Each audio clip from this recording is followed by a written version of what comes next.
Hello student, welcome to my YouTube channel. आप सभी का बहुत बहुत धन्यवाद इतना प्यार सपोर्ट देने के लिए। तो बच्चों, आज की क्लास में हम डिस्कस करेंगे क्या कि जो ऑप्शनल क्वेश्चन है वो हम करेंगे। टोटल साइंस के जो भी इम्पोर्टेंट क्वेश्चंस हैं, ठीक है, ऑप्शनल। तो इसमें सबसे पहला आपका क्वेश्चन क्या है? चिप्स की थैली में भरी जाने वाली गैस है। चिप्स की थैली में कौन सी जो चिप्स होते हैं, है ना, दालमोट होती हैं, उनके अंदर जो कौन सी गैस भरी जाती है? क्या अमोनिया भरी जाती है? Ammonia, nitrogen, carbon dioxide and sulphur dioxide. तो यहाँ से आपका ऑप्शन हो जाएगा क्या? नाइट्रोजन। कौन सी गैस हो जाएगी? नाइट्रोजन, ठीक है, ये वाला हो जाएगा ऑप्शन। इसी तरीके से सेकंड है आपका क्या? संगमर। हम वही क्वेश्चन करेंगे जो आपके इम्पोर्टेंट क्वेश्चन है, जो अभी फिलहाल जो 10th क्लास का साइंस का जो पेपर होने वाला है वही हम क्वेश्चन डिस्कस करेंगे, ठीक है। संगमरमर का रासायनिक सूत्र है। संगमरमर को हम चूना पत्थर भी बोलते हैं। तो चूना पत्थर का सूत्र क्या है आपका? CaO, आपका CaCO3, CaSO4, CaC2। तो यहाँ से आपका ऑप्शन हो जाएगा CaCO3, जिसे हम कैल्शियम कार्बोनेट भी बोलते हैं, ठीक है। क्लियर हुए दोनों ऑप्शन? चलिएगा आगे देखते हैं हम। अगला आपका ऑप्शन है लेड नाइट्रेट। लेड नाइट्रेट का रासायनिक सूत्र है। तो लेड नाइट्रेट का जो रासायनिक सूत्र है वो क्या? आपका PbNO3, ठीक है, PbNO3 का होल ट्वाइस। लेड नाइट्रेट का सूत्र है आपका क्या? PbNO3 का होल ट्वाइस, ठीक है। ये भी आपका ऑप्शनल क्वेश्चन बहुत ही ज़्यादा इंपॉर्टेंट है, ठीक है, बिल्कुल। आगे यहाँ पर एक ये क्वेश्चन आपका ऑप्शन है, देखो यहाँ पर क्या है? वह प्रक्रिया जिसके कारण चांदी के ऊपर काली परत व तांबे के ऊपर हरी परत चढ़ जाती कही जाती, उसे हम क्या कहते हैं? उदासीनीकरण कहते हैं, ऑक्सीकरण कहते हैं, अपचयन कहते हैं। तो आपका ऑप्शन हो जाएगा संक्षारण। क्या है? संक्षारण होती है वो, ठीक है। क्लियर हुआ? मुझे उम्मीद है ये चीज़ आप लोगों को बहुत ही अच्छे समझ आई होगी। चलिएगा अब देखते हैं बच्चों नेक्स्ट ऑप्शन। देखिए बच्चों, अब ये आपका है शुद्ध जल का पीएच मान है। शुद्ध जल का पीएच मान कितना होता है? तो वो आपका होता है 7, ठीक है। कितना होता है? 7, याद रखना। शुद्ध जल का पीएच मान 7। H2SO4 के जलीय विलयन का पीएच मान, तो H2SO4 आपका क्या है? अम्लीय विलयन है, और अम्लीय विलयन का जो पीएच मान होता है वो 7 से कम होता है, ठीक है। ऑप्शन बी हो जाएगा। क्लियर है? सभी बच्चों को समझ आ रहा है? बिल्कुल बिल्कुल, ओके। आगे आगे चलिएगा। आगे है आपका क्या? जल को जीवाणु रहित बनाने के लिए बनाने के लिए उपयोगी पदार्थ है। तो जल को जीवाणु रहित, ठीक है। तो क्या आपका धावन सोडा है, फिटकरी है, बेकिंग सोडा है, व्यंजक चूड़ है, ठीक है। तो यहाँ से आपका ऑप्शन हो जाएगा व्यंजक चूड़, ठीक है, व्यंजक चूड़। ऑप्शन डी हो जाएगा। क्लियर है सभी बच्चों को? आगे देखो बच्चों, ये भी आपका ऑप्शनल क्वेश्चन बन जाता है क्या? कि यहाँ पे देखो, एक विलयन में हाइड्रो ऑक्साइड आयन का सांद्रण कितना है? 1 × 10⁻⁻12 मोल प्रति लीटर है। इस विलयन का पीएच मान होगा। क्या निकालना? पीएच मान निकालना है। तो पीएच मान कितना होगा? आपको देखो क्या दिया? हाइड्रो ऑक्साइड आयन दिया है। तो हाइड्रो ऑक्साइड आयन कितना है? 10⁻−12। तो यहाँ से जो POH निकल के आएगा, POH वो निकल के आएगा 12। कितना निकल के आएगा? 12। तो यहाँ से हमें POH तो निकाल दिया, 12 निकल के आएगा, ठीक है। लेकिन हमें यहाँ से पीएच चाहिए। तो एक हम रिलेशन जानते हैं क्या? PH प्लस POH बराबर कितना? 14। तो POH 12, ये उधर जाएगा तो पीएच मान निकल के आएगा 2, ठीक है। ऑप्शन ये हो जाएगा। क्लियर है? सभी बच्चों को समझ आया? चलिएगा अब देखते हैं आगे की ओर। देखिएगा, अब ये ऑप्शन है क्या है? एक विलयन में हाइड्रोजन आयन का सांद्रण कितना है? 1 × 10⁻⁻7 मोल प्रति लीटर है। विलयन का पीएच मान होगा। तो पीएच मान निकालना है। हाइड्रो ऑक्साइड हाइड्रोजन आयन दिया है 7 × 10⁻, तो ये आएगा आपका, इसका पीएच मान हो जाएगा 7। कितना हो जाएगा? 7। क्लियर है?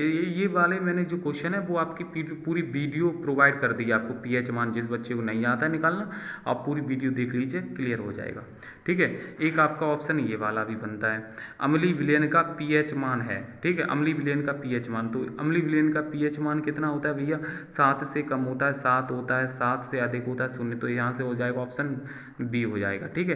क्या कि जो अम्लीय विलयन है उसका पीएच मान होता है 7 से कम। कितना होता है? 7 से कम। क्लियर है?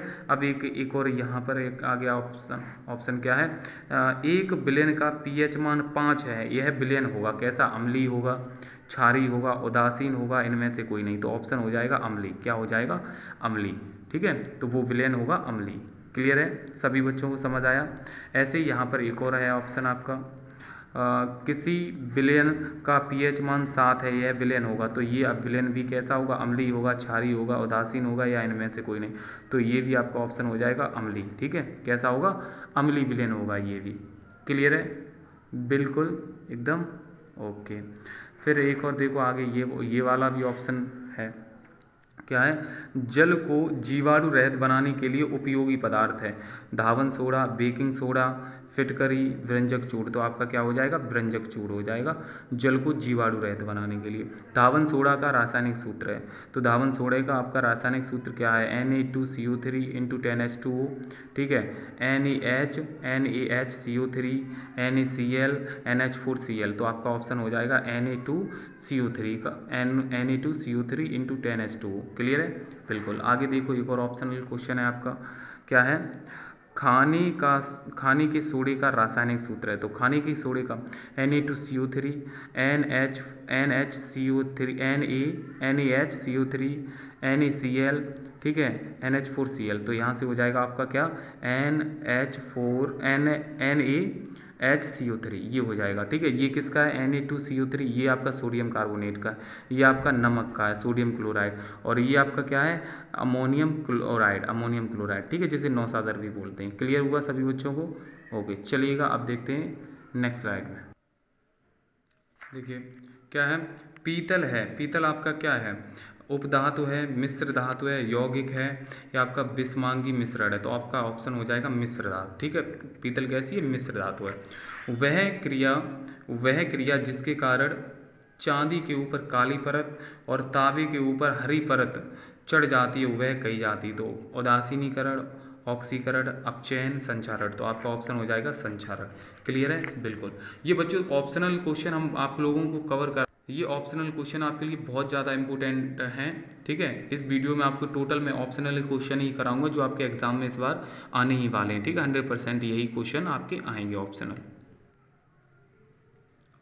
चलिए देखो, अब है आपका प्रोपेन का रासायनिक सूत्र है। तो प्रोपेन का रासायनिक सूत्र क्या होता है, तो प्रोपेन का होता है आपका प्रोपेन, प्रोप मीन्स क्या होता है, 3 C होती है प्रोप में, सी मैथ एथ प्रोप, है ना, यही तो होता है, मैथ एथ प्रोप।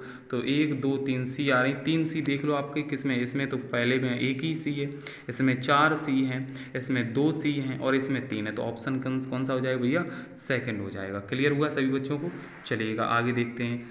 यौगिक CH3 बॉन्ड CH2CHO का नाम है, इसका नाम क्या हो जाएगा, तो मैथ एथ प्रोप, प्रोप हो गया, और प्रोप और सिंगल बॉन्ड से हैं तो प्रोपे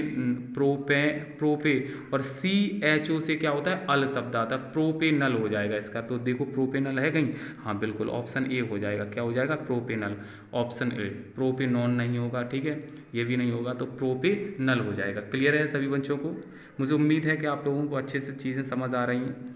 ठीक है, एक और है आपका क्या, कि प्रयोगशाला में सर्वप्रथम बनने वाले कार्बनिक यौगिक का नाम है। तो प्रयोगशाला में क्या बनता है आपका, यूरिया बनता है क्या, चीनी, एसिटिलीन। तो आपका हो जाएगा मैथेन। कौन सी गैस, मैथेन जो है वो प्रयोगशाला में पहले बनती है। ठीक है, इसी तरीके से अगला क्वेश्चन है आपका, कौन सा कार्बनिक यौगिक असंतृप्त कार्बनिक यौगिक है। असंतृप्त, एथेन है, मैथेन है, एथिलीन है, एल्कोहल है, एथिल एल्कोहल। तो आपका ऑप्शन हो जाएगा एथिलीन। क्या है, एथिलीन जो है वो असंतृप्त कार्बनिक यौगिक है। क्लियर है, बिल्कुल समझ आया सभी बच्चों को। चलिएगा देखते हैं अब नेक्स्ट स्लाइड में।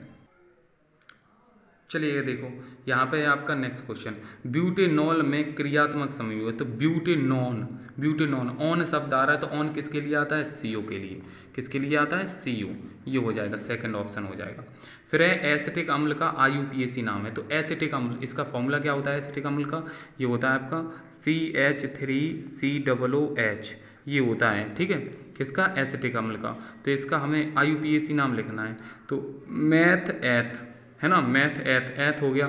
एथ शब्द किस में आ रहा है भैया, इसमें एसिटिक अम्ल आ रहा है, इसमें प्रोपेनोइक आ रहा है, प्रोप आ रहा है, इसमें मैथ आ रहा है, इसमें एथ आ रहा है। तो एथ शब्द किस में आ रहा है, इसमें आ रहा है। तो ऑप्शन क्या हो जाएगा बी। ये एक तरीके की ट्रिक है कि यहाँ पर बस फॉर्मूला आपको पता होना चाहिए एसिटिक अम्ल का, ये होता है। अब एसिटिक अम्ल में सी कितने हैं, 1 2, तो 2 जिसमें सी होती, मैथ एथ, तो एथ शब्द इसमें ही तो आ रहा है एथ, और तो सब में अलग अलग है। तो ये ऑप्शन हो जाएगा। फिर है आपका फॉर्मल्डिहाइड का IUPAC नाम है। तो फॉर्मल्डिहाइड का फॉर्मूला क्या होता है? HCHO, ये होता है इसका फॉर्मल्डिहाइड। ठीक है, फॉर्मल्डिहाइड का फॉर्मूला। तो मैथ आ रहा है इसमें, मैथ। तो मैथ देखो किस में आ रहा है, C एक होता है तो मैथ होता है। तो इसमें तो फॉर्मल्डिहाइड आ रहा है, एथिनल आ रहा है, एसिटिल्डिहाइड आ रहा है, तो मैथ तो एक में ही आ रहा है, ऑप्शन बी। तो ये हो जाएगा ऑप्शन बी, मैथिनल। क्लियर हुआ? बिल्कुल। फिर आगे चलिएगा, क्या है? एथिल एल्कोहल का IUPAC नाम है। तो एथिल एल्कोहल का IUPAC नाम है, तो एथिल एल्कोहल का फॉर्मूला हमें पता होना चाहिए, क्या होता है? C2H5OH, ये होता है इसका IUPAC नाम। क्लियर है? वो सॉरी फॉर्मूला। अब आई मैथ, सी दो आ रहे हैं, तो मैथ एथ, एथ शब्द देखो किस में आ रहा है? एथ शब्द दो में आ रहा है, एक इसमें आ रहा है और एक इसमें आ रहा है। तो ये सेकंड वाला भी नहीं ऑप्शन होगा, ना थर्ड वाला होगा भैया, या फर्स्ट वाला होगा, या कौन सा होगा भैया? लास्ट वाला होगा। अब OH देखो, OH के लिए ऑल आता है, तो ऑल शब्द किस में आ रहा है? इसमें तो ओ ही का आ रहा है, इसमें ऑल आ रहा है, तो ऑप्शन यहाँ पे हो जाएगा फर्स्ट। क्लियर है? बिल्कुल बिल्कुल सर। फिर एसिटिल्डिहाइड का IUPAC नाम है। तो एसिटिल्डिहाइड का फॉर्मूला क्या होता है?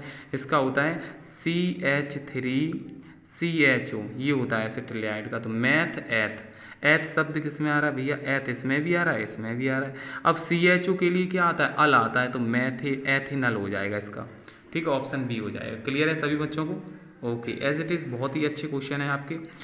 एसीटोन का IUPAC, एसीटोन का IUPAC नाम है। तो एसीटोन का फॉर्मूला क्या होता है?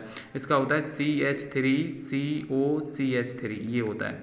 तो मैथ एथ प्रोप, प्रोप शब्द देखो भैया किसमें, एक सेकंड वाले में आ रहा है, एक लास्ट वाले में आ रहा है, तो इन दोनों में से एक ऑप्शन हो सकता है। अब CO है, CO के लिए ऑन आता है, क्या आता है? ऑन। तो ऑन शब्द किस में आ रहा है? प्रोपेनॉन, ऑन आ रहा है इसमें, तो ऑप्शन बी हो जाएगा। क्लियर है? Option B is the right answer. Clear? Okay, बिल्कुल बिल्कुल। फिर है आगे देखो, प्राकृतिक गैस का मुख्य अवयव है। प्राकृतिक गैस मेथेन, एथेन, प्रोपेन और ब्यूटेन। तो इसमें से आपका ऑप्शन हो जाएगा मेथेन। मेथेन जो गैस है वो एक प्राकृतिक गैस है। कैसी है? प्राकृतिक गैस है। क्लियर है? बिल्कुल। आगे देखिए भैया, क्या है? एसिटिक अम्ल का क्रियात्मक समूह। एसिटिक अम्ल तो CH3COOH होता है, तो इसका ऑप्शन हो जाएगा सी, सिंगल बॉन्ड COOH। ठीक है, ऐसे ही प्रोपेनल का क्रियात्मक समूह है, तो प्रोपेनल, अल शब्द आता है CHO में, CHO के लिए आता है। ठीक है, CH3COCH3, ये इसका क्या होता है? मैथ एथ प्रोप, प्रोप शब्द एक इसमें आ रहा है, एक इसमें आ रहा है। ठीक है, और एक इसमें, तीन में आ रहा है भैया प्रोप, लेकिन CO के लिए क्या आता है? ऑन शब्द आता है, प्रोपेनॉन हो जाएगा, तो ये हो जाएगा ऑप्शन सी। क्लियर है सभी बच्चों को? मुझे उम्मीद है कि आप लोगों को अच्छे से चीज़ें समझ आ रही हैं। ऐसे ही निम्नलिखित में, ये देखो इसमें क्या है? निम्नलिखित में से एल्डिहाइड है, तो एल्डिहाइड CHO, ये आपका ऑप्शन बी हो जाएगा। ठीक है, मैथिनल जो है। क्लियर है? बिल्कुल। आगे चलिएगा, देखिए आगे है, क्या? आधुनिक आवर्त नियम प्रतिपादित करने वाले वैज्ञानिक। आधुनिक आवर्त नियम तो वो हैं आपके मौजले। कौन से हैं? मौजले। ये मेंडलीव नहीं कर देना, मौजले हैं। क्लियर है? और जो मूल आवर्त सारणी है उसके मेंडलीव हैं। ठीक है, तो इसका हो जाएगा मौजले। ये भी आपका ऑप्शन, ये नहीं बना तो इस चैप्टर से ये वाला ऑप्शनल क्वेश्चन बनेगा। क्या? आधुनिक आवर्ती वर्गीकरण का आधार है परमाणु भार, परमाणु क्रमांक, संयोजकता, रासायनिक क्रियाशीलता। तो इसका ऑप्शन हो जाएगा परमाणु क्रमांक। ठीक है, क्या हो जाएगा? Option B will be right answer. Okay, चलेगा। अब देखते हैं आगे वाली स्लाइड में। देखिए, अब बायोलॉजी की मोस्ट इंपोर्टेंट आपके ऑप्शनल क्वेश्चन क्या है? मनुष्य में लार ग्रंथियों की संख्या होती है 1 जोड़ी, 2 जोड़ी, 3 जोड़ी, 4 जोड़ी। तो ऑप्शन हो जाएगा C, option C will be right answer. Clear है? चलिएगा आगे देखते हैं। अब यहाँ पे देखो क्या है, ये वाला भी ऑप्शन आपका इम्पोर्टेंट है। कौन सा? ये प्रचलित रूप से ऊर्जा ग्रह है। प्रचलित रूप से ऊर्जा ग्रह है आपका क्लोरोप्लास्ट, राइबोसोम, माइटोकॉन्ड्रिया, लाइसोसोम। तो आपका ऑप्शन हो जाएगा सी, माइटोकॉन्ड्रिया जो है वो ऊर्जा ग्रह है, ऊर्जा ग्रह बोलते हैं इसे। ठीक है, फिर है अगला क्वेश्चन, दाएं निलय से अशुद्ध रक्त किस अंग में जाता है? ठीक है, अशुद्ध रक्त किस अंग में जाता है? तो ऑप्शन हो जाएगा फेफड़ों में। किसमें? फेफड़ों में जाता है। इसमें तो आपका फेफड़े आपका राइट आंसर हो जाएगा। अशुद्ध रक्त फेफड़ों में जाता है। क्लियर है? बिल्कुल।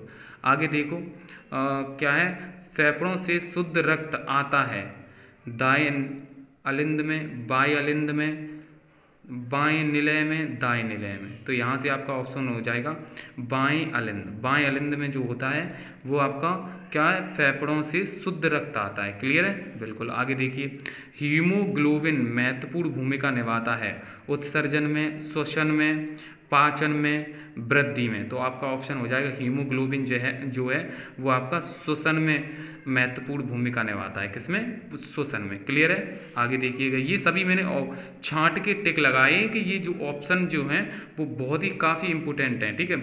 फिर आगे देखो, मनुष्य के हृदय में कोष्ठों की संख्या होती है, कोष्ठ हृदय में। तो आपका 1 2 3 4, तो यहाँ पे हो जाएगा ऑप्शन 4। ठीक है? 4 भीष्म होते हैं मनुष्य के। क्लियर है? फिर ठीक। आगे देखो, आहार नाल की सी के आकार की संरचना होती है। आमाशय, ग्रहणी, ग्रसनी, क्रम रूप, परिशेषिका। ठीक है? तो यहाँ से ऑप्शन हो जाएगा ग्रहणी। ग्रहणी की जो होती है वो आपके सी आकार की संरचना होती है। क्लियर है सभी बच्चों को? बिल्कुल। आगे देखो, पित्त रस श्रावण होता है, ये आपका मोस्ट इंपोर्टेंट है। वैसे फिलहाल हम जितने भी क्वेश्चन करा रहे हैं वो आपके हैं तो इम्पोर्टेंट ही सभी। ये आप मतलब ये पूरी वीडियो देख के जाना, सभी हैं। मैथ आपका फिजिक्स है, केमिस्ट्री है, बायोलॉजी, सभी के ऑप्शन मिलेंगे। पित्त रस का श्रावण होता है तो पित्ताशय से, यकृत से, अग्नाशय से, आपका आमाशय से। तो यहाँ से ऑप्शन हो जाएगा यकृत से। बहुत से बच्चे ये वाला पित्ताशय लगाएंगे लेकिन ये पित्ताशय गलत है। ठीक है? यकृत होगा। क्लियर है? बिल्कुल। चलिएगा आगे देखते हैं। आगे देखो, ये है आपका मनुष्य में प्रमुख उत्सर्जी अंग है। उत्सर्जी त्वचा, फेफड़े, आहारनाल, वृक। तो आपका हो जाएगा वृक। वृक जो जिसे हम किडनी बोलते हैं वो आपकी क्या है, उत्सर्जी अंग है। कैसे? उत्सर्जी अंग। क्लियर है? बिल्कुल। आगे देखो, मनुष्य में वृक एक तंत्र का भाग है जो संबंधित है। मानव वृक का कार्य होता है। वृक मतलब मानव की जो किडनी होती है उसका काम क्या होता है? पोषण होता है, श्वसन होता है, उत्सर्जन होता है, परिवहन होता है। तो आपका ऑप्शन हो जाएगा उत्सर्जन। ये जो है ये सिलेक्टेड आपके ऑप्शनल क्वेश्चन है। कैसे? सभी सिलेक्टेड ऑप्शनल क्वेश्चन है। ठीक है? मानव वृक उत्सर्जन का काम करता है। फिर आगे बात आती है, देखो अगला क्वेश्चन, स्वपोषी पोषण के लिए आवश्यक है। स्वपोषी पोषण के लिए आवश्यक है कार्बन डाइऑक्साइड, क्लोरोफिल, सूर्य का प्रकाश, ये सभी। तो ऑप्शन हो जाएगा यहाँ पर ये सभी स्वपोषी पेड़ पौधों के लिए ये तीनों ही चीज़ आपकी इंपॉर्टेंट हैं। क्लियर है? बिल्कुल। आगे देखो अगला क्वेश्चन ये है आपका, यकृत स्रावित करता है। यकृत क्या स्रावित करता है? ठीक है? यकृत लाल ग्रंथियां स्रावित करता है, जठर रस स्रावित करता है, पित्त रस, अग्नाशय। तो आपका ऑप्शन हो जाएगा पित्त रस। ठीक है? यकृत क्या स्रावित करता है? पित्त रस स्रावित करता है। क्लियर है? बिल्कुल। आगे देखो यहाँ पे पादपों में वायु प्रदूषण कम करने की प्रक्रिया को श्वसन कहते हैं, प्रकाश संश्लेषण, रसारोहण, बाष्पोत्सर्जन। तो ऑप्शन हो जाएगा बाष्पोत्सर्जन। ठीक है? वायु प्रदूषण कम करने के लिए। आगे है आपका क्या, यूरिया का निर्माण होता है। यूरिया का निर्माण, ये सभी हम आपके मॉडल पेपर से ही बता रहे हैं, ये सभी इंपॉर्टेंट हैं। ठीक है? जो हैं इंपॉर्टेंट आने वाले हैं हम वही आपको कवर करवा रहे हैं। ठीक है? यूरिया का निर्माण होता है यकृत में, वृक में, वृषण में, अग्नाशय से। तो यहाँ से आपका हो जाएगा ऑप्शन, यूरिया जो बनती है वो आपके यकृत में बनती है। किसमें? लीवर में जैसे बोलते हैं। क्लियर है? मुझे उम्मीद है कि ये आपको ये चीज़ समझ आई होगी। क्लियर है? चलिएगा अब देखते हैं अगली स्लाइड में। यहाँ पे देखिएगा क्या है, मनुष्य जो मानव हृदय है, रुधिर के कितने समूह होते हैं? Blood group. तो 6 2 4 8। तो ब्लड ग्रुप कितने होते हैं आपके, ये आपको बताना है। बताइएगा भाई कमेंट बॉक्स में। ठीक है? तो ब्लड ग्रुप होते हैं आपके कितने? 4 होते हैं। ठीक है? OABAV ये होता है। ठीक है? बिल्कुल। जठर रस, अब देखो जठर रस स्रावित होता है। तो जठर रस स्रावित कहाँ पे होता है? आपका अग्नाशय में, पित्ताशय में, आमाशय में, यकृत में। तो जठर रस जो है वो आपका आमाशय में स्रावित होता है। किसमें? आमाशय में। क्लियर है बच्चों? बिल्कुल। आगे देखो इसमें क्या है, मनुष्य में दुग्ध ग्रंथियां किसकी रूपांतरित रचना है? त्वची ग्रंथियाँ, स्वेद ग्रंथियाँ, लाल ग्रंथियाँ, जठर ग्रंथियाँ, तो आपकी हो जाएंगी स्वेद ग्रंथियाँ दुग्ध में, ठीक है। फिर यहाँ पे आती है अगला क्वेश्चन है, मनुष्य में दूध के दांतों की संख्या होती है, मनुष्य में दूध के दांतों की संख्या कितनी होती है वो आपको बताना है। 20, 24, 28, 32, तो आपका ऑप्शन हो जाएगा 20, ठीक है। दूध के जो दांत होते हैं वो 20 होते हैं। क्लियर है? मुझे उम्मीद है कि आप लोगों को ये चीज़ समझ आई होगी। ओके, आप देखो एक और आपका ऑप्शनल क्वेश्चन है, वो भी देख लीजिएगा। देखिएगा अगला क्वेश्चन आपका क्या है, जल में घुलनशील होता है। ये इनमें से मतलब विटामिन ए है, विटामिन डी है, विटामिन के, विटामिन सी, इसमें से ये बताना है कि इसमें से केवल जल में घुलनशील विटामिन है। तो जल में घुलनशील जो विटामिन है वो सी है, विटामिन सी। विटामिन बी और सी कैसी हैं, ये दोनों आपकी जल में घुलनशील हैं। किसमें? जल में घुलनशील है। और वसा में घुलनशील ए, डी, ई, के, ये जो हैं ये विटामिन वसा में घुलनशील है, ठीक है। ये चीज़ आप याद रखना, बहुत ही मोस्ट इंपोर्टेंट है। क्लियर है? चलिएगा देखते हैं आगे। देखिएगा जायगोट अगला है आपका ऑप्शन। जायगोट में गुणसूत्रों की संख्या होती है। तो जायगोट में 4x, 3x, 2x यानी कि x, तो आपका ऑप्शन हो जाएगा 2x, ठीक है। गुणसूत्रों की संख्या जायगोट में कितनी होती है? 2x होती है। फिर है आपका आगे, पुष्प में कितने भाग होते हैं? पुष्प में कितने भाग होते हैं? ये भी आपका ऑप्शनल क्वेश्चन इंपोर्टेंट है। क्या है? 3, 4, 5, 6, तो आपका ऑप्शन हो जाएगा 4, ठीक है। पुष्प में 4 भाग होते हैं। फिर है आगे ये वाला भी आपका क्वेश्चन है, परिवार नियोजन की स्थायी विधि है। गर्भ निरोधक गोलियां, निरोध का प्रयोग, ठीक है, और वेसेक्टोमी, गर्भ समापन या गर्भपात, तो इसमें से स्थायी विधि है जिसे हम रोका जा सकते हैं। अस्थायी विधि और स्थायी विधि हम आप लोगों को बहुत ही अच्छे से बता चुके हैं, लिखवा चुके हैं, ठीक है। तो यहाँ से आपका ऑप्शन हो जाएगा सी, वेसेक्टोमी जो है वो आपकी स्थायी विधि है, ठीक है। ये जो तीनों हैं, गर्भ निरोधक गोलियां, निरोध का प्रयोग और गर्भ समापन, ये अस्थायी विधि हैं। क्लियर है? बिल्कुल। आगे देखो ये वाला भी ऑप्शनल क्वेश्चन आपका इंपोर्टेंट है।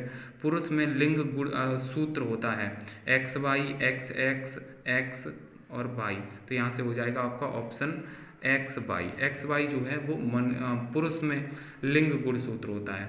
और एक्स एक्स ये किस में होता है? ये होता है आपका स्त्री में, ठीक है। ये भी आपका इंपॉर्टेंट है। क्लियर है? चलिएगा आगे देखते हैं। देखिएगा बच्चों, अब आपका क्या है, ये नेक्स्ट क्वेश्चन, पृथक्करण का नियम प्रस्तुत किया था चार्ल्स डार्विन ने, ह्यूग डी ब्रीज ने, ग्रेगर जॉन मेंडल ने, रॉबर्ट हुक ने। तो यहाँ से आपका ऑप्शन हो जाएगा ग्रेगर जॉन मेंडल ने, ठीक है। इन्होंने पृथक्करण का नियम प्रस्तुत किया था। क्लियर है? चलिएगा आगे देखते हैं। ये भी आपके ऑप्शनल क्वेश्चन बहुत ज़्यादा काफ़ी इंपोर्टेंट है। देखो क्या है आपके, समझिएगा। देखो क्या है, पुरुष में गुणसूत्रों की संख्या कितनी होती है? तो पुरुष में गुणसूत्रों की संख्या होती है 44 प्लस एक्स वाई। कितनी होती है?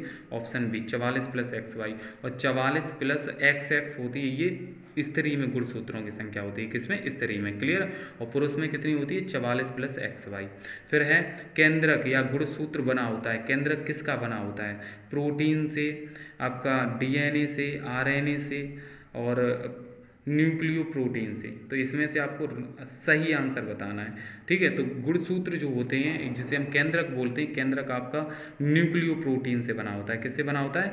न्यूक्लियो प्रोटीन से, ठीक है। आगे देखो, जीन शब्द का प्रयोग सर्वप्रथम किसने किया था? मेंडल ने, बीजमान ने, जॉनसन ने, एवरी ने। तो हमें उम्मीद है कि आप लोगों को ये क्वेश्चन तो बहुत ही अच्छे से पता होगा। जीन शब्द का प्रयोग सबसे पहले जॉनसन ने किया था। किसने किया था? जॉनसन ने। आगे देखो, निम्न में से कौन सा आनुवांशिक पदार्थ है? आनुवांशिक पदार्थ, ठीक है। तो आनुवांशिक पदार्थ की बात आ जाए तो आपका डायरेक्ट आंसर है क्या? डीएनए। सभी बच्चे जानते हैं कि डीएनए जो है वो क्या है? आनुवांशिक पदार्थ है। अगला ऑप्शन है आपका क्या? शुक्राणु में ऑटोसोम्स गुणसूत्रों की संख्या होती है। तो 22 होती है क्या? आपकी 24 होती है, 42 होती है, 44 होती है। तो शुक्राणु में गुणसूत्रों की संख्या 44 होती है। कितनी होती है? 44, ठीक है, याद रखना। फिर है अगला क्या है? मनुष्य में गुणसूत्रों की संख्या होती है। तो मनुष्य में कितनी होती है? 44 होती है क्या? 45, 46, 47, ठीक है। तो यहाँ से ऑप्शन हो जाएगा मनुष्य में गुणसूत्रों की संख्या कितनी होती है? 46 होती है, ठीक है, जिसे हम बोलते हैं 44 प्लस x/, ठीक है। तो ये इस तरीके से तो आपकी किस में होती है, मनुष्य में गुणसूत्रों की संख्या होती है। क्लियर है सभी बच्चों को? मुझे उम्मीद है कि आप लोगों को बहुत ही अच्छे से समझ आ रहा होगा। ठीक है बच्चों, अब आया फिजिक्स का पोर्शन। क्या है? उत्तल दर्पण से बनने वाले प्रतिबिंब की कृति होती है उत्तल दर्पण से, ठीक है। वास्तविक, सीधा, आभासी व सीधा, आभासी, उल्टा, वास्तविक, उल्टा। तो यहाँ से ऑप्शन हो जाएगा आभासी और सीधा, ठीक है। अवतल दर्पण, सॉरी, उत्तल दर्पण की जब प्रतिबिंब बनने की बात होगी, प्रकृति की बात होगी, तो आभासी और सीधा बनेगा। कैसा बनेगा? आभासी और सीधा। अगला क्वेश्चन आपका क्या है? एक अवतल दर्पण की वक्रता त्रिज्या 20 सेंटीमीटर, कितनी है वक्रता त्रिज्या, जिसे हम r बराबर कितनी है 20 सेंटीमीटर है। फोकस दूरी बतानी है भैया, ठीक है। तो फोकस दूरी f बराबर क्या होता है, f बराबर r/2 होता है। r की वैल्यू कितनी है भैया 20 है, बटे में 2 भाग लगा दो तो 10 आ जाएगी। 10 सेंटीमीटर आ गई किसकी, इसकी आपकी वक्रता त्रिज्या। वक्रता त्रिज्या से हमने फोकस दूरी निकाली, लेकिन यहाँ पर तो प्लस माइनस वाली दी जा रही, तो यहाँ से ऑप्शन हो जाएगा आपका option B will be right answer. क्या हो जाएगा? ऑप्शन बी हो जाएगा। क्यों? क्योंकि रीजन ये है क्योंकि अवतल दर्पण में जितनी भी दूरियां होती हैं वो सभी ऋणात्मक होती हैं, ठीक है। फोकस दूरी ऋणात्मक, तो यहाँ पे ऑप्शन बी हो जाएगा। क्लियर है? चलिएगा आगे देखते हैं नेक्स्ट स्लाइड में। देखिए अगला क्वेश्चन आपका क्या है? एक अवतल दर्पण की वक्रता त्रिज्या 12 सेंटीमीटर है। इसकी फोकस दूरी होगी, फोकस दूरी निकालनी भैया। वक्रता त्रिज्या दी है तो वक्रता त्रिज्या दी है तो फोकस दूरी हमेशा आधी होती है, वक्रता त्रिज्या दोगुनी होती है फोकस दूरी की। और क्या, और जो वक्रता त्रिज्या दोगुनी होती है फोकस दूरी की, तो वक्रता त्रिज्या 12 सेंटीमीटर, तो फोकस दूरी 6 सेंटीमीटर होगी। अब ये 6 होगी, प्लस की होगी या माइनस की होगी? तो अवतल दर्पण है तो माइनस की होगी, तो option D will be right answer, ये वाला हो जाएगा ऑप्शन। ऐसे यहाँ पे क्या है, 20 सेंटीमीटर वक्रता त्रिज्या वाले अवतल दर्पण की फोकस दूरी होगी, तो अवतल वक्रता त्रिज्या 10 दी तो फोकस दूरी आधी होगी, तो आपके ऑप्शन हो जाएगा बी 10 सेंटीमीटर, ठीक है। यहाँ पर कोई प्लस माइनस नहीं दिया तो इस वजह से यही रहेगा ऑप्शन। क्लियर है? फिर आगे देखो, प्रकाश का वेग निम्न में से किस माध्यम में अधिक होता है? वायु में, जल में, कांच में, निर्वात में। तो ऑप्शन हो जाएगा निर्वात में, ठीक है। जो प्रकाश की जो वेग होता है, चाल होती है, वो किस माध्यम में ज़्यादा होती है? तो निर्वात में हो जाएगा। क्लियर? फिर अगला ऑप्शन है, एक उत्तल दर्पण की फोकस दूरी 10 सेंटीमीटर है, तो इसकी वक्रता त्रिज्या क्या होगी? तो वक्रता त्रिज्या फोकस दूरी की दोगुनी होती है, ये 10 है तो 10 की दूनी 20 आ जाएगी, तो 20 सेंटीमीटर हो जाएगा इसका आंसर, ठीक है। क्लियर? आगे देखिएगा, एक समतल दर्पण के सामने एक वस्तु दर्पण से 10 सेंटीमीटर की दूरी पर रखी गई है, ठीक है। एक समतल दर्पण है, उसके सामने एक वस्तु 10 सेंटीमीटर की दूरी पर रखी गई है, और वहां से वो कह रहा है दर्पण से प्रतिबिंब की दूरी निकालिए। तो दर्पण से प्रतिबिंब की दूरी होगी आपकी क्या, 5 सेंटीमीटर, 10 सेंटीमीटर, 20 सेंटीमीटर, 0। तो बहुत से बच्चे 0 लगा के आएंगे, ठीक है, तो वो गलत हो जाएगा। ऑप्शन हो जाएगा बी 10 सेंटीमीटर, क्योंकि समतल दर्पण में अगर वस्तु की 10 सेंटीमीटर की दूरी पर रखी है तो प्रतिबिंब भी 10 पर ही बनेगा। अगर 20 सेंटीमीटर पर वस्तु रखी है तो प्रतिबिंब भी कितनी 20 सेंटीमीटर पर ही बनेगा। क्लियर है? बिल्कुल। ये जो ऑप्शनल क्वेश्चन है बहुत काफी इंपोर्टेंट है। देखो, समतल दर्पण की फोकस दूरी होती है 0, अनंत, 25 सेंटीमीटर, -25 सेंटीमीटर, ठीक है। तो यहाँ से आपका ऑप्शन हो जाएगा क्या, कि जो समतल दर्पण है तो इसकी फोकस दूरी होती है अनंत। कितनी होती है? इन्फानाइट होती है। क्लियर है? बिल्कुल अनंत होती है, याद रखना, 0 मत करना है, अनंत होती है, इन्फानाइट ना। तो आप 25 सेंटीमीटर लगा देना, ये बहुत से बच्चे 25 सेंटीमीटर लगाएंगे, लेकिन ये गलत है। समतल दर्पण की बात होगी तो अनंत ही आएगी। फिर आगे, किसी दर्पण की फोकस दूरी f और वक्रता त्रिज्या r के बीच संबंध है। f और r में रिलेशन बताना। f बराबर r प्लस 2, f बराबर r/2, f बराबर 2r। तो यहाँ से ऑप्शन हो जाएगा सी, ऑप्शन सी, f = r/2, ठीक है। फोकस दूरी वक्रता त्रिज्या की आधी होती है, ये ऑप्शन हो जाएगा। क्लियर है? बिल्कुल। चलिएगा अगला क्वेश्चन समझिएगा। नेक्स्ट क्वेश्चन क्या है, वायु में प्रकाश की चाल 3 × 10 पावर 8 मीटर पर सेकंड है, जबकि एक पदार्थ में इसकी चाल 1.5 × 10⁸ मीटर पर सेकंड हो जाती है। तो अपवर्तनांक ज्ञात करना। तो अपवर्तनांक n बराबर, n = फॉर्मूला होता है c/v। तो c की वैल्यू है 3 × 10⁸ 10⁸ अपॉन ये 1.5। और इंटू 10⁸ इससे 8 से ये कट जाएगा, पॉइंट हटाएंगे तो यहाँ से 2 आ जाएगा, ऑप्शन डी हो जाएगा इसका। ठीक है, ये फॉर्मूला लगा देंगे n = c/v। निर्वात में प्रकाश की चाल होती है, तो यहाँ से आपका ऑप्शन हो जाएगा, ऑप्शन क्या 3 × 10⁸ मीटर पर सेकेंड। ठीक है, ये मीटर पर सेकंड, ये तो बहुत से बच्चे गलत लगाएंगे, लेकिन ऑप्शन यहाँ से हो जाएगा कितने, निर्वात में प्रकाश की चाल होती है 3 × 10⁸ मीटर पर सेकंड। अगला क्वेश्चन है आपका, वायु के सापेक्ष जल तथा कांच के अपवर्तनांक। जल तथा कांच के, जल का वायु के सापेक्ष जल का अपवर्तनांक दिया है कितना, ये दिया है 4/3। ठीक है, तथा कांच का, वायु का कांच के सापेक्ष अपवर्तनांक ये दिया, तो जल के सापेक्ष कांच का पूछा भैया, तो यहाँ से इसे कैसे करें भैया, तो ये भी आप सॉल्व कर सकते हैं। बहुत ही अच्छे क्वेश्चन है भैया, बहुत ही सुपर हैं।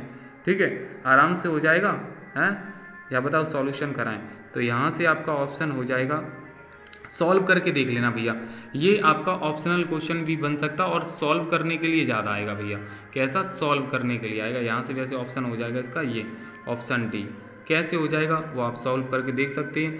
वायु का ANG, वायु के सापेक्ष दिया 4/3, और आपका क्या है ANW कितना दिया है 3/2। अब जल के सापेक्ष कांच का दिया, तो जल के सापेक्ष कांच का, तो WNG ये निकालना, तो जी वाली चीज़ ऊपर आएगी 4/3 और नीचे ये 3/2, तीसरी संख्या ये ऊपर जाएगा तो हो जाएगा 4/3 और डिवाइड कितने से 3/2, ऐसे हो जाएगा ये, तो ऑप्शन ये हो जाएगा। क्लियर है, बिल्कुल ओके। देखिए बच्चों, अब आया आपका नेक्स्ट क्वेश्चन, क्या है, स्वस्थ नेत्र के लिए दूरबिंदु होता है, स्वस्थ नेत्र के लिए दूरबिंदु 25 सेंटीमीटर पर, 50 सेंटीमीटर पर, 100 सेंटीमीटर पर, अनंत पर, तो आपका ऑप्शन हो जाएगा अनंत, बिल्कुल option D will be right answer. Next है, स्वस्थ नेत्र के लिए स्पष्ट दृष्टि की न्यूनतम दूरी, तो ये तो आप सभी बच्चे जानते हैं 25 सेंटीमीटर, सभी को रटी है भैया।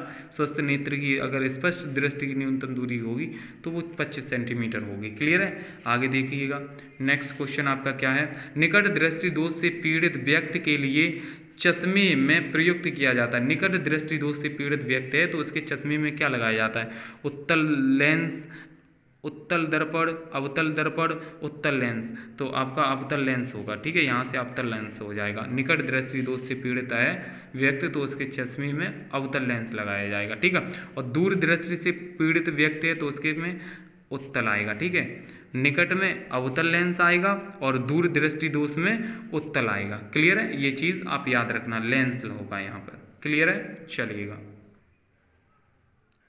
देखिए बच्चों, अब आया नेक्स्ट क्वेश्चन, क्या है, आगे देखो, यदि वायु के सापेक्ष कांच का अपवर्तनांक 3/2 है तो कांच के सापेक्ष वायु का अपवर्तनांक होगा, तो मतलब वायु के सापेक्ष कांच का अपवर्तनांक दिया 3/2 और कांच के सापेक्ष वायु का, मतलब जस्ट अपोजिट पूछ लिया भैया, तो उल्टा पूछ लिया तो आपका उल्टा ही आंसर होगा, ये हो जाएगा ऑप्शन डी।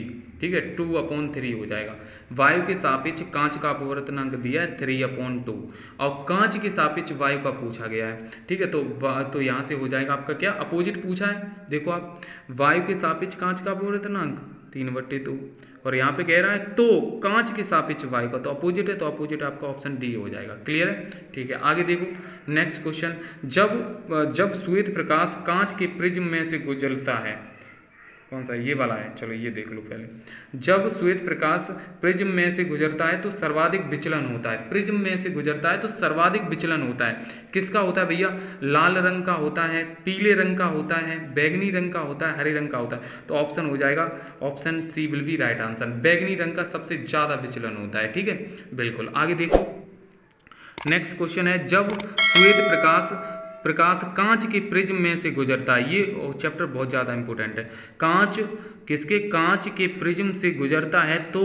न्यूनतम विचलन होता है, तो न्यूनतम मतलब कम विचलन किसका होता है, किस रंग का होता है, बैगनी, लाल रंग, हरे रंग और पीले रंग का, तो यहाँ से हो जाएगा न्यूनतम विचलन होता है लाल रंग का, किसका होता है, लाल रंग का न्यूनतम विचलन होता है। ठीक है, आगे देखो बच्चों, क्या है, देखो क्या है, श्वेत प्रकाश के 7 रंगों में से किस रंग की तरंगदैर्घ्य सबसे अधिक होती, सबसे ज्यादा विवग्योर, तो लाल रंग की जो है तरंग दैर्घ्य वो सबसे ज़्यादा होती है। किसकी होती है? सबसे ज़्यादा लाल रंग की, और सबसे कम बैगनी रंग की होती है। ठीक है, यहाँ पे देखो कांच का अपवर्तनांक अधिकतम होता है। अधिकतम किसके लिए होगा? लाल रंग के लिए, बैगनी रंग के लिए, हरे रंग के लिए, पीले, तो बैगनी रंग के लिए, क्योंकि जिसकी तरंग दैर्घ्य क्या है, जिसकी तरंग दैर्घ्य ज़्यादा होती है उसका अपवर्तनांक कम होता है, और जिसकी तरंग दैर्घ्य कम होती है तो उसका अपवर्तनांक ज़्यादा होता है। तो सबसे कम तरंग दैर्घ्य किसकी होती है? बैगनी, तो इसका अपवर्तनांक कैसा होगा? ज़्यादा होगा। आगे है क्या कि कांच का अपवर्तनांक न्यूनतम होता है। किसके लिए होता है? तो लाल रंग के लिए होता है। ठीक है, अभी बताया वही क्वेश्चन है। यहाँ पर भी आपका क्या लग जाएगा, देखो क्या है, वायु में प्रकाश की चाल 3 × 10⁻⁷ c इक्वल टू दिया है 3 × 10⁸ मीटर पर सेकेंड, अपवर्तनांक n, तो हमें प्रकाश की चाल निकालनी, तो फॉर्मूला n इक्वल टू क्या होता है? c/v।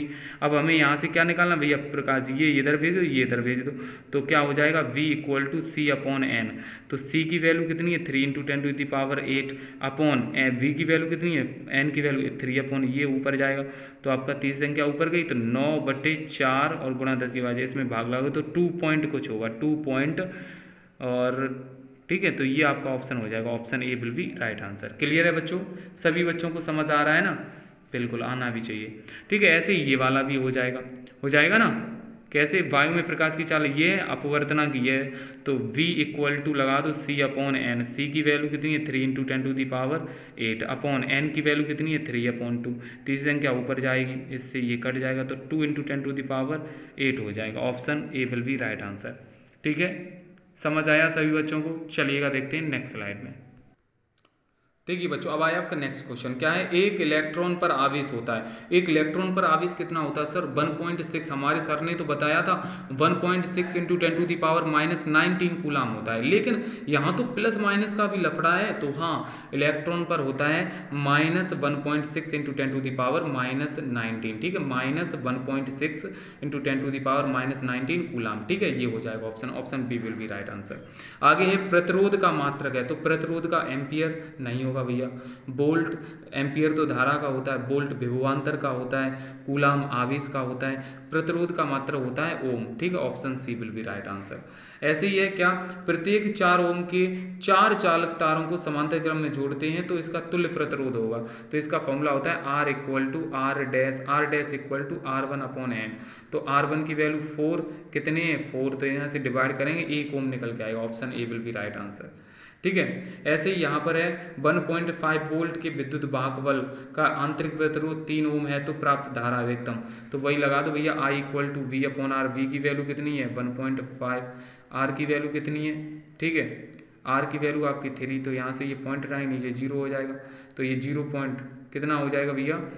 1/2, यहाँ 0.5 आ जाएगा, 0.5, option B will be right answer. ठीक है, ऐसे ही यहाँ पर है विद्युत धारा का ऐसा ही मात्रक है, कूलाम तो आवेश का होता है, जूल एनर्जी का होता है, ऊर्जा का, एम्पियर धारा का होता है। ठीक है, तो धारा, option C will be right answer. विद्युत धारा का ऐसा ही मात्रक होता है एम्पियर। क्लियर है बच्चों? आगे देखिएगा, प्रोटॉन पर विद्युत आवेश की मात्रा होती है, तो प्रोटॉन पे होती प्लस 1.6 × 10⁻⁻19 कूलम। ठीक है, ये हो जाएगा।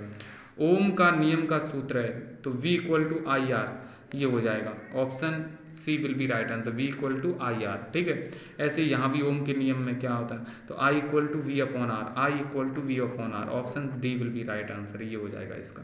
ठीक है, क्लियर? आगे समझिएगा, ये वाला भी ऑप्शनल क्वेश्चन ज़्यादा इंपॉर्टेंट है। क्या है? किसी धातु के तार में विद्युत धारा प्रवाहित होता है, किसके द्वारा? मुक्त इलेक्ट्रॉनों के द्वारा, प्रोटॉनों के द्वारा, आयनों के द्वारा, न्यूट्रॉनों के द्वारा, तो ऑप्शन हो जाएगा ए, मुक्त इलेक्ट्रॉनों के द्वारा किसी धातु के तार में विद्युत धारा प्रवाहित होती है। क्लियर है सभी बच्चों को? बिल्कुल, आगे चलते हैं।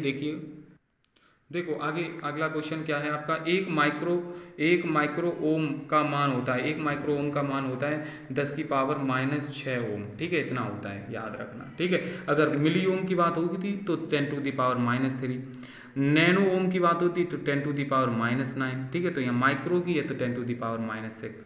ठीक है, फिर आगे है यदि किसी तार की लंबाई को प्रारंभिक लंबाई की 3 गुनी कर दी जाती तो इसका प्रतिरोध होगा, तो इसका फॉर्मूला लगता है R' equal to n² R। तो n की वैल्यू कितनी है? 3 गुनी, 3 गुनी करेंगे भैया, 3 गुनी तो 3 का स्क्वायर और आर, तो 9r हो जाएगा, 9r ऑप्शन ए, ठीक है, 9 गुना हो जाएगा, ठीक है। इसी तरीके से यहाँ पर होगा आपका क्या है, एक तार में प्रति सेकंड 10 इलेक्ट्रॉन प्रवाहित होते हैं, तो यहाँ से तार में बहने वाली धारा I equal to Q upon T ये लगा देंगे, और क्यू इक्वल टू एन ही लगा देंगे, ये लग जाएगा। यहाँ से सॉल्व करके आप आंसर कर सकते हो, ठीक है, क्लियर है। तो I equal to N E upon T ये लगा दो, और हमें धारा का मान चाहिए, तो n की वैल्यू कितनी है 10, I की वैल्यू E की value 1.6 into 10 to the power -19 upon T की वैल्यू कितनी है 10 है नहीं है प्रति सेकंड एक, तो इन दोनों गुणा कर दो, तो 1.6 इंटू 10 टू द पावर -18 आएगा, ये हो जाएगा, option D will be right answer. Clear है, बिल्कुल। चलिएगा आगे देखते हैं। हाँ, ये क्वेश्चन भी बहुत ज़्यादा काफ़ी इंपॉर्टेंट है, पिछली बार भी आया था। 1 किलोवाट घंटा में जूल की संख्या होती है 1 किलोवाट घंटा में, तो 1 किलोवाट घंटा में होती है वैसे कितनी 3.6 into 10 to the power 3.6 into 10 to the power 6 ये होती है 3.6 into 10 to the power 6 joule, ठीक है, इतनी होती है। लेकिन यहाँ पॉइंट नहीं है तो इस वजह से ये ऑप्शन हो जाएगा first, option A will be right answer. Clear है, ऑप्शन ए हो जाएगा 36 इंटू 10 टू द पावर 5। अगर पॉइंट में होता तो 6 पावर आती। एक अश्व शक्ति बराबर होती है 746 watt, option C will be right answer, ठीक है। यहाँ पर एक अश्व शक्ति का मान होता है 746 वाट। क्लियर है, बिल्कुल। आगे देखो,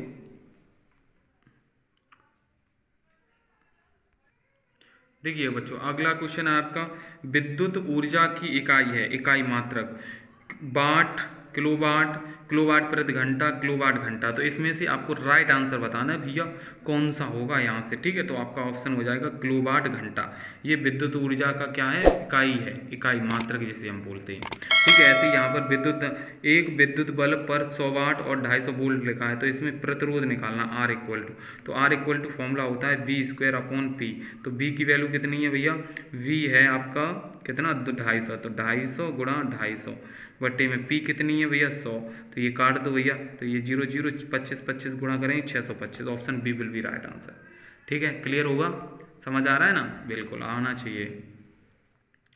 ऐसे ही है आपका एक इलेक्ट्रॉन वोल्ट इक्वल टू होता है कितना 1.6 into 10 to the power -19 joule, option A हो जाएगा यहाँ से, ठीक। आगे देखो, यहाँ पर एक विद्युत बल्ब में 12 वोल्ट तथा 30 वाट लिखा है, इसमें प्रवाहित होने वाली धारा I इक्वल टू होता है P अपॉन V, ठीक है। तो P की वैल्यू कितनी है भैया 30 और V की वैल्यू 12, तो यहाँ से भाग लगा दो तो 2 पॉइंट आ जाएगा आपका 2.5, ठीक है, 2.5। क्लियर हो रहा है बच्चों।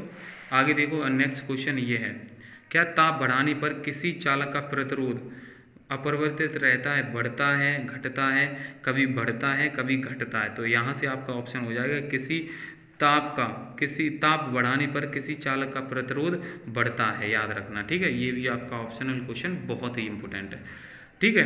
किलोवाट घंटा मात्रक है, किलोवाट घंटा किसका मात्रक है, विद्युत शक्ति का, विद्युत धारा का, विद्युत ऊर्जा का, विद्युत आवेश का, तो यहाँ से ऑप्शन हो जाएगा आपका विद्युत ऊर्जा का है, ठीक है। विद्युत ऊर्जा का किलोवाट घंटा होता है इसका मात्रक, ठीक है। इस आज की क्लास में बच्चों हम टोटल वही है कि जो सिलेक्टेड क्वेश्चन है आपके जो बोर्ड एग्जाम में ऑप्शनल क्वेश्चन बनने वाले हैं, हम वही आपको सिलेक्ट करके बता रहे हैं। देखिए क्या है, किसी धारावाही चालक में बहने वाली धारा I तथा लंबाई L को लंबवत B तीव्रता वाले चुंबकीय क्षेत्र में रखा गया, उस पर लगने वाला बल F इक्वल टू होता है VIL, F इक्वल टू विल साइन थीटा VIL, तो ऑप्शन हो जाएगा यहाँ से C, option C will be right answer. ऐसे ही यहाँ भी आपका क्या हो जाएगा, ऑप्शन C ही होगा, विल होगा यहाँ से। आगे है, चुंबकीय क्षेत्र की तीव्रता का मात्रक है, चुंबकीय क्षेत्र की weber metre inverse, tesla, weber और आपका और स्टेट, तो यहाँ से आपका ऑप्शन हो जाएगा चुंबकीय क्षेत्र की तीव्रता का मात्रा, तो चुंबकीय क्षेत्र की तीव्रता का मात्रा होता है टेस्ला, क्या हो जाएगा टेस्ला।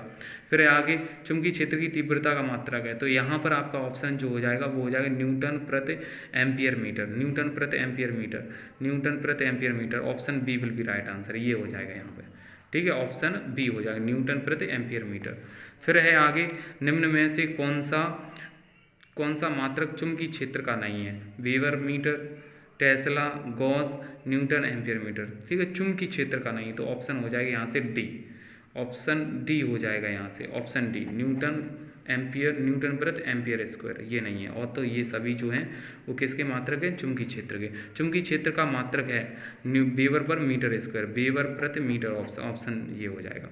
फिर है ये वाला भी इम्पोर्टेंट है, एक गतिमान आवेशित कण उत्पन्न करता है केवल चुंबकीय क्षेत्र, केवल विद्युत क्षेत्र, केवल विद्युत व चुंबकीय क्षेत्र दोनों, इनमें से कोई नहीं। तो यहाँ से आपका ऑप्शन हो जाएगा क्या, यहाँ पर आपका ऑप्शन ये हो जाएगा, चुंबकीय क्षेत्र, चुंबकीय व विद्युत, विद्युत व चुंबकीय क्षेत्र दोनों, ये दोनों ही उत्पन्न करता है क्या, गतिमान आवेश। क्लियर है, बिल्कुल ओके। नेक्स्ट क्वेश्चन आपका क्या है, देखिएगा, विद्युत धारा उत्पन्न करने की युक्ति को कहते हैं जनित्र, गैल्वेनोमीटर, अमीटर, मोटर। तो विद्युत धारा किससे उत्पन्न होती है, तो ये हो जाएगा आपका ऑप्शन जनित्र, जनरेटर से आपका क्या है, विद्युत धारा उत्पन्न की जाती है। क्लियर है,